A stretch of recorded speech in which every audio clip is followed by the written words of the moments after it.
eu quero meditar brevemente com os irmãos sobre isto, não é? Nós acabamos de testemunhar como igreja aquilo que é o primeiro ato de obediência do cristão. O primeiro ato de obediência do cristão é o batismo. O batismo também, e eu acho que destaquei isso aqui, é um ato de culto, é um ato de adoração, é um ato de declaração pública de que nós amamos Jesus de todo o nosso coração, toda a nossa alma, toda a força, todo o entendimento. Isso é adoração. É uma declaração de amor. O batismo é uma declaração de amor a Jesus. Mas também, mais do que isso, o batismo também é uma evangelização. Aquele que é batizado pelo ato do batismo, prega. Porque o batismo, ele anuncia Cristo. É uma pregação dramática, é verdade? A gente vê aqui, não é? Símbolos que representam realidades maiores e que anunciam que o evangelho tem um poder tão grande que transforma a vida da gente, transforma o coração da gente, muda a história da gente e coloca a gente agora numa nova realidade. É a semelhança do que nós tivemos hoje pela manhã, uma dramatização de uma realidade superior na vida cristã. Então, o batismo é uma declaração pública, é um ato de adoração, é, é um drama da igreja que representa essa união que a gente tem com Jesus e também uns com os outros, porque aqueles que são batizados, eles passam, no ato do batismo, a participar da vida da igreja como membros daquela comunidade. Há um pacto que é feito aí, um pacto de amor. Daqui a pouco, as batizandas vão receber um certificado de batismo, e atrás desse certificado tem um pacto, no qual do qual elas fazem parte, qual elas subscrevem, qual todos aqueles que se batizam subscrevem. O batismo é a resposta do crente que se converte. Quando o apóstolo Pedro pregou diante daquelas 3.000 pessoas e elas creram, elas perguntaram: e agora, o que a gente faz? Nós ouvimos a resposta: arrependei-vos, e cada um de vós batizai-vos, ou sejais batizados, para a remissão de pecados. E ao longo da história da igreja, esses 2.000 anos de história do cristianismo, o batismo é este drama, este rito de entrada da pessoa na comunidade da fé. Os nossos pais reformadores falaram bastante sobre batismo. Eles desenvolveram aquilo que entenderam ser as marcas definitivas de uma igreja verdadeira. Quando os nossos pais reformadores passaram a olhar a Escritura para entender o que a Escritura ensinava sobre a igreja, eles também identificaram que uma marca, quer dizer, uma característica, um elemento vital da vida da igreja é o exercício correto daquelas coisas que foram ordenadas por Jesus. E Jesus ordenou que os seus discípulos batizassem, como o pastor Gilson leu aqui para a gente, em Mateus 28. Assim como ele ordenou também que participassem da ceia do Senhor. Portanto, o batismo é uma marca. É a marca de uma igreja. Né? E é uma evidência de que há naquela comunidade, um povo que é identificado com Cristo, com Jesus. Um povo pelo qual Jesus derramou o seu sangue para a remissão de pecados. A nossa confissão de fé também fala do batismo. E anuncia o batismo como sendo um símbolo, um sinal. E o símbolo, a gente já tem ouvido aqui algumas vezes, é algo que comunica algo superior. Quer dizer, o símbolo sempre aponta para alguma coisa que está além de si mesmo. Ele transcende a própria realidade para indicar uma realidade fora de si que seja maior do que aquilo que ele, de alguma maneira, representa. É isso que significa o batismo. É apontar para alguma coisa fora da gente, maior do que a gente. E para o que o batismo aponta? Eu quero reler com os irmãos um trechinho da Epístola do Apóstolo Paulo aos Romanos, capítulo 6, que a propósito foi lido aqui para o nosso irmão Eudinho. Os irmãos que puderem, abram a sua Bíblia em Romanos, capítulo 6, mantenham-na aberta em Romanos, capítulo 6. Deixa eu ler uns trechinhos. Veja o verso 3. Ou porventura ignorais que todos nós que fomos batizados em Cristo Jesus, fomos batizados na sua morte. Fomos, pois, sepultados com ele na morte pelo batismo, para que, como Cristo foi ressuscitado dentre os mortos pela glória do Pai, assim também andemos nós em novidade de vida. Porque se fomos unidos com ele na semelhança de sua morte, certamente o seremos também na semelhança da ressurreição. Sabendo isto, que foi crucificado com ele o nosso velho homem, para que o corpo do pecado seja destruído e não sirvamos o pecado como escravos. Porquanto quem morreu está justificado do pecado. Ora, se já morremos com Cristo, cremos que também com ele viveremos, sabedores de que, havendo Cristo ressuscitado dentre os mortos, já não morre. A morte já não tem domínio sobre ele. Pois, quanto a ter morrido de uma vez para sempre, morreu para o pecado, mas quanto a viver, vive para Deus. Olha só que texto maravilhoso, gente. Aqui na sequência de ensinos que o apóstolo Paulo traz, né, para a igreja em Roma, neste capítulo 6, ele vai desenvolver o que ele já tinha trabalhado nos capítulos anteriores. Até agora, o apóstolo Paulo ensinava sobre a justificação pela graça. E aqui ele fala do batismo e, em seguida, ele vai falar da santificação. Então, o que o apóstolo Paulo faz aqui nessa epístola? Ele começa falando da nossa realidade de pecadores. Quando a gente lê o capítulo 1, a gente ali é confrontado, não é, com uma imagem horrorosa e muito verdadeira sobre a nossa condição humana, não é, que é alienados de Deus, distantes de Deus, completamente tomados pela natureza pecaminosa. Ele fala de uma doença incurável e mortal, que é o pecado, e que nos coloca em oposição completa a Deus, alienados de Deus, distantes, destituídos da glória dele, para usar a linguagem que o apóstolo Paulo utiliza. E aí ele então fala que Deus, na sua bondade e misericórdia, ele visita o homem com graça, com um evangelho poderoso para mudar o coração. Ele diz: eu não me envergonho do evangelho, porque é o poder de Deus para a salvação de todo aquele que crê. Então ele vai dizer como Deus, ele mesmo vai prover, pelo sangue de Cristo, a justiça com a qual aqueles que creem no evangelho são justificados. E ele vai então ensinando sobre isto na sua epístola aos Romanos, até que quando chega aqui nessa parte, ele fala do batismo como um sinal visível desta realidade maior. Nós que estávamos mortos em pecados, agora estamos vivos em Cristo. É o que o apóstolo Paulo está ensinando para a gente aqui, em Romanos capítulo 6.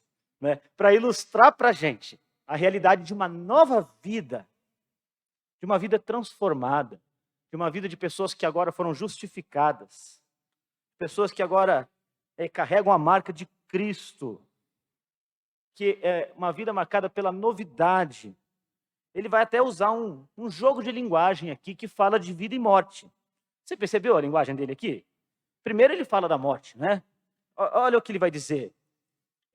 Nós estávamos mortos, né? Nós fomos justificados porque morremos para o pecado e fomos batizados na morte de Cristo. Então, na morte, pelo batismo, nós fomos sepultados e unidos a Cristo na semelhança de sua morte. Ou seja, morremos com Cristo e devemos nos considerar completamente mortos para o pecado. E aquele que morreu para o pecado, Paulo vai dizer, está justificado, pois quem está morto não está mais obrigado a cumprir a lei. Ele já tinha ensinado para a gente lá atrás que ninguém dá conta mesmo de cumprir a lei, só Cristo cumpre a lei. E aí depois, então, de falar de morte, ele passa a falar de vida. Não é? Veja só, ele vai dizer, agora nós não vivemos no pecado, porque fomos ressuscitados com Cristo para andar em novidade de vida. Vivermos em união com Cristo, não mais sujeitos à morte eterna, mas agora à semelhança de Cristo, vivos para Deus. Percebe o que o apóstolo Paulo está fazendo aqui com a gente? Ele está mostrando que o batismo simboliza isto.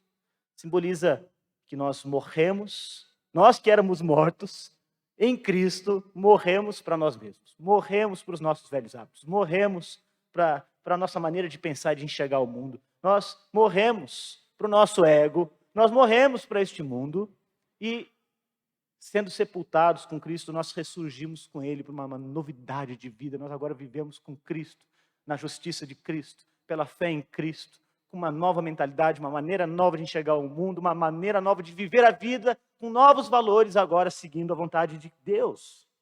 E é isso, portanto, que o batismo representa, é isso que ele simboliza. Graças a Deus aqui nós temos uma comunidade vibrante de gente crente. Eu quero perguntar para você, crente que está aqui, quando você foi batizado, quando você, à semelhança das nossas irmãs, desceu a um batistério, não é? Ou a um lago, ou algum outro local onde você, porventura, tenha sido batizado, eu me recordo, quando eu fui batizado nessa igreja, em outubro de 1995, faz tempo, né? Foi num lago sujo para chuchu, lá na Maranata, ali perto do ADC da Embraer. Só que eu nunca me senti tão limpo na minha vida. Não é? E muitos de nós aqui, talvez alguns em piscina, outros naquele mesmo lago, outros lá na propriedade que a Fiel comprou, e outros, muitos que aqui estão mais novos na nossa igreja, aqui nesse mesmo batistério que já está aqui quase 2 décadas. Não é? Você que se batizou aqui, por que você se batizou? Você lembra? O que aquilo estava simbolizando? O que aquilo significava? Foi porque você queria se tornar membro de uma comunidade cristã? Era isso que o batismo simbolizava para você? Foi porque você queria desfrutar dos benefícios de fazer parte de uma comunidade? Porque tem muitos benefícios, né? Aliás, dia 26 agora a gente vai ter uma feijoada. Sendo se isso não é um benefício da gente fazer parte de uma comunidade, não é? Não é uma coisa boa? Eu acho bom. A comunhão que a gente tem aqui a cada domingo é muito bom. Será que é por isso? Foi por isso que você se batizou? Foi, talvez porque a gente nasceu num país que está dentro da cristandade, né? E quem saiu do catolicismo veio para o protestantismo, e aí a gente está aí, faz parte da tradição, então eu preciso me batizar. Ou talvez porque você, que é mais jovem, nasceu aqui nessa igreja. Né? Talvez você tenha nascido aqui, os seus pais, não é, conduziram você aqui aos cultos e trouxeram, fizeram até a apresentação, como a gente viu hoje, mas filho sendo apresentado, aí chegou um momento e falei assim, bem, como eu nasci num lar evangélico, então segue-se que eu devo ser batizado. Será que foi por isso que você se batizou? Será que é porque você leu alguns livros de teologia da Fiel? A gente gosta de distribuir livros aqui. Você já ganhou livros e leu vários livros? E agora, então, você entende um pouco mais de teologia? Algumas doutrinas mais difíceis da Bíblia? Vou tirar esse negócio. Aí, quem sabe, por conta disso, você se batizou. Foi por isso que você se batizou? Não é? Não. Você pediu batismo. Porque mesmo que você não entendesse de teologia, não tivesse lido todos aqueles livros, ou as doutrinas mais difíceis da Bíblia, e mesmo que, quem sabe, não pudesse desfrutar, né, das coisas boas que a comunhão cristã traz. E mesmo que, quem sabe, os seus pais não fossem cristãos e você não tivesse nascido num lar cristão, você se batizou porque você creu em Cristo. É o que o apóstolo Paulo está ensinando para a gente que o batismo realmente significa. Você crê em Cristo. Porque o batismo é essa declaração pública de fé. É esse ato de obediência. É esse ato de culto. Daquele que, não tendo nada, recebe tudo. Daquele que, sendo injusto, recebe a justiça. Daquele que, sendo impuro, recebe pureza. E é santificado. Daquele que estava morto e agora, em Cristo, se percebe vivo.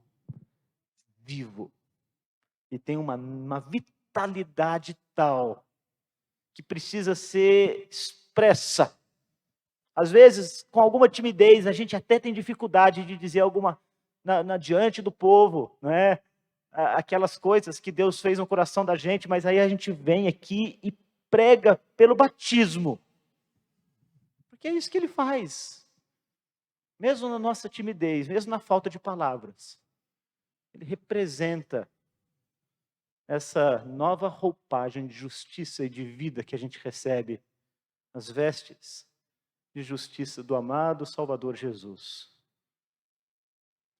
Ser batizado e dizer: eu morri para os meus pecados, morri para as minhas contradições do coração, morri para a minha velha inimizade com Deus, morri para a minha justiça própria, e eu vivi, fui ressurreto por uma nova vida, com Jesus e com uma comunidade de gente que também foi profundamente amada e perdoada por Cristo. Por isso que a Bíblia usa uma linguagem, né, que fala que a gente foi atraído a Deus, por Deus, com laços de amor e de misericórdia. Não é? Porque é isso que ele faz com a pessoa que professa a fé. A gente tem tantas imagens, figuras na Bíblia e milagres que aconteceram que ilustram também aquilo que o batismo não é, anuncia para todos nós. Quando a gente vê milagres de Jesus, por exemplo, abrindo os olhos dos cegos, é isso que ele faz com aquele que é batizado, quer dizer, que professa a fé em Cristo, ele abre os olhos espirituais, ele dá vida, como ele ressuscitou Lázaro.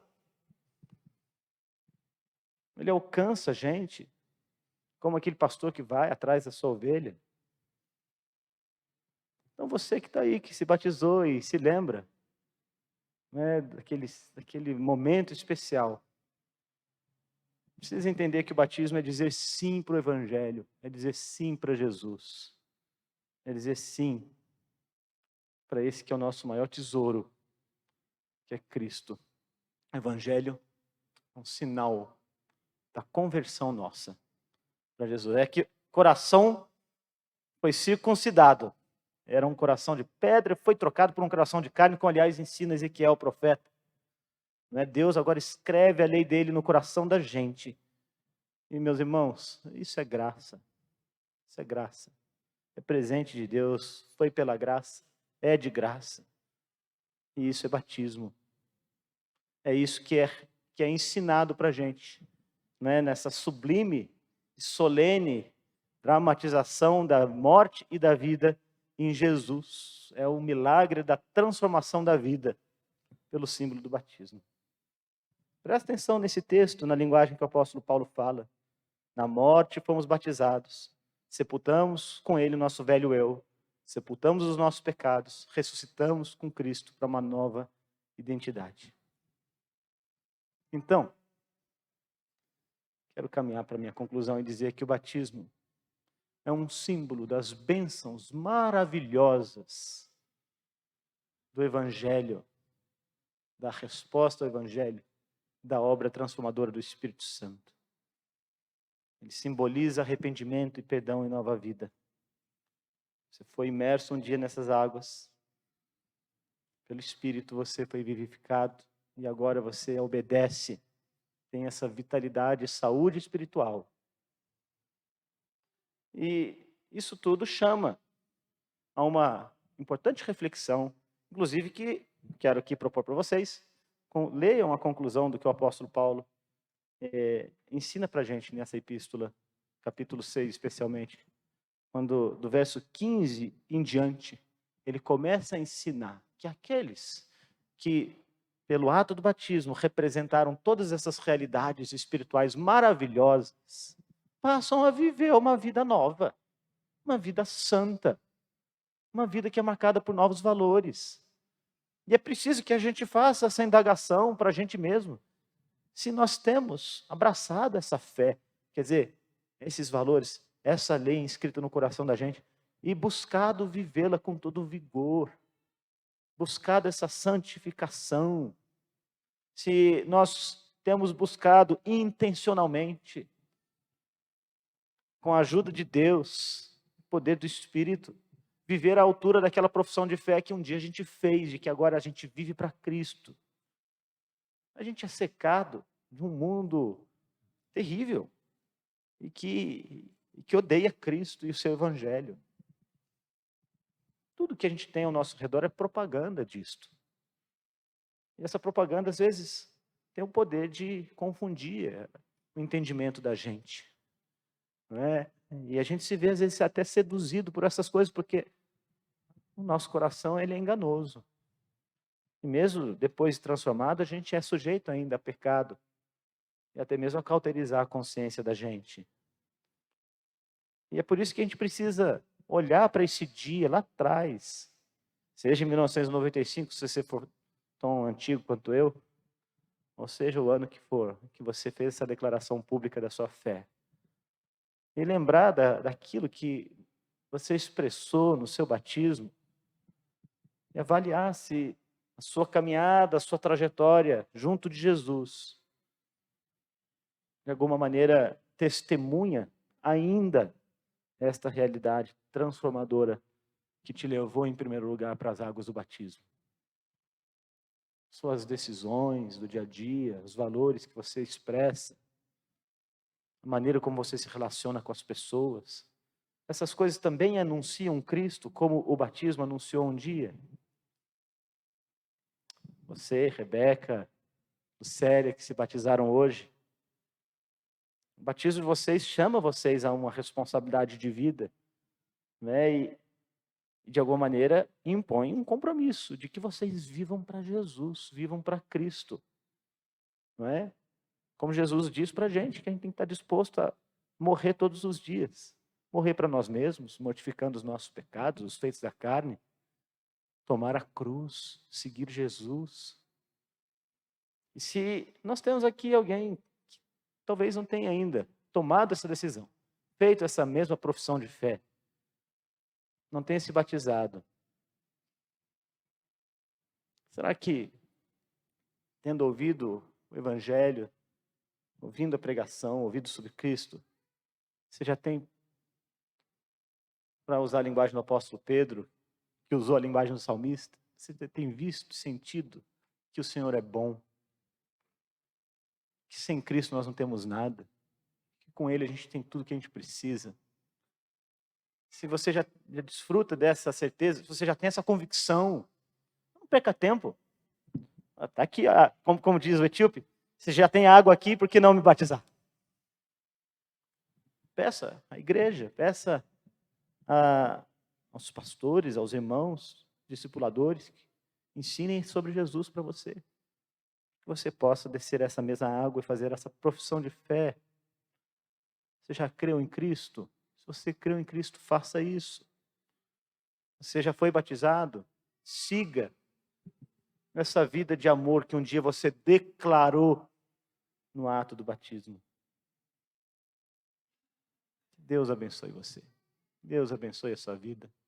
Que Deus faça da gente esse povo batizado, né? Esse povo purificado, esse povo vivificado, esse povo que agora, perdoado, vive uma nova vida com Jesus, para a glória dele. Amém. Vamos cantar um de nossos cânticos. Queria orar com vocês antes e a gente vai cantar. Senhor, nós te damos graças, porque vivemos agora um tempo tão rico, em que, tantos séculos depois, nós ainda vemos na vida de irmãos, e neste caso de irmãs preciosas, Lucélia e Rebeca, o poder do Evangelho, que as levou a confessar publicamente Jesus, e num ato de obediência, serem batizadas. Eu peço que o Senhor as abençoe, assim como todos nós, que fomos batizados em Cristo, vivificados em Cristo, que o Senhor nos ajude a viver para Ele agora, todos os dias de nossas vidas. E que a mão do Senhor seja conosco, para a honra e glória do Senhor. Amém.